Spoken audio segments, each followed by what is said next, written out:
ازيكم يا حبايبي، عاملين ايه؟ يا رب تكونوا في احسن حال واتم صحه باذن الله. هنعمل غدا النهارده بقى كشري اصفر وسردين مشوي. هو جوزي جايب لي السردين مشوي اصلا يعني جاهز ومتملح، بس طبعا التمليح بتاع بره بيبقى مملحه، مش التمليح اللي هو الجامد. عشان ايه؟ في ناس بتحب الحاجه عادبه شويه. تمام. انا عملت الكشري هنا ازاي؟ جبت كوبايه، نص كوبايه رز ونص كوبايه عدس، وغسلتهم مع بعض ونقعتهم شويه. انا بحب الرز يتنقع شويه. وايه، حطيت عليهم زيت وملح وهبدا اولع عليه. والخضار حضرته معانا اهو، بتاع السلطه. ويلا نبدا كده. هبدا دلوقتي اولع على الكشري، هنقع الخضار ده في ميه. تمام. انا كده ولعت على الكشري على عين، وقلت عشان محبش الاكل برضو جبت البدنجانه وهشويها على النار. انا كده بقى حضرت التمليح اهو، عشان هو السردين متملح فايه يعني، ندوه برضو زي اتأكد على التمليح. فايه، عملت ملح وشطة وكمون وتوم.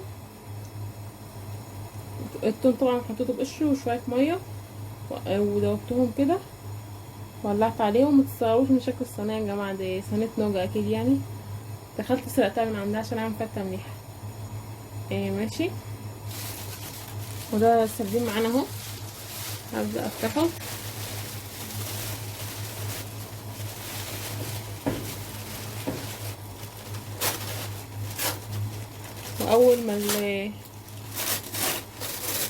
واول ما التملحة تبدأ تسخن شوية هحط فيها السردين.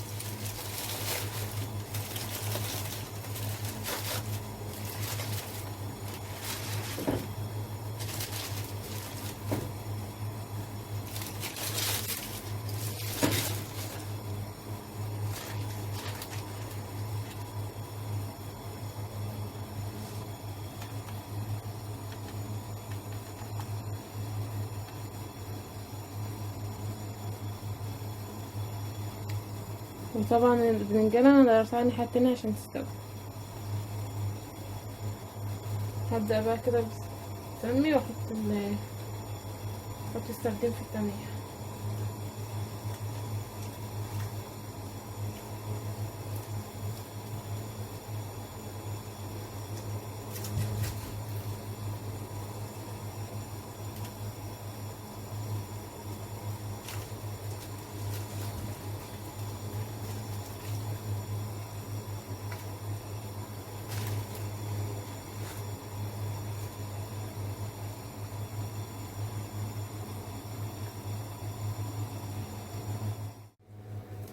شوفوا بقى الكشري بتاعه جماله كده.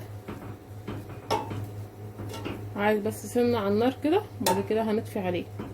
والبدنجانة انا طفيت عليها، استنى ما تبرد شويه عشان اعرف اقشرها وبعد كده اعملها.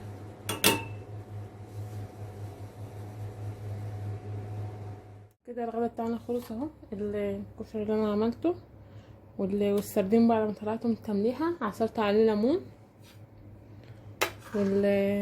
والبدنجان اهو بعد ما قشرته حطيت عليه عملت له دقه عباره عن شطه وملح وكمون وثوم، وعملت دقته في الصلايه لحد ما الدقه بقت ناعمه، ورشيته عليها ورشيت عليه ليمون وقلبته في بعضه.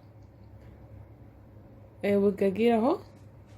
والسلطه بقى مش عارفه من غير جوزي كنت عاملها ازاي الصراحه. هو ده بره وعملها. ويلا بقى اسيبكم دلوقتي عشان ناكل. السلام عليكم ورحمه الله وبركاته. باي باي.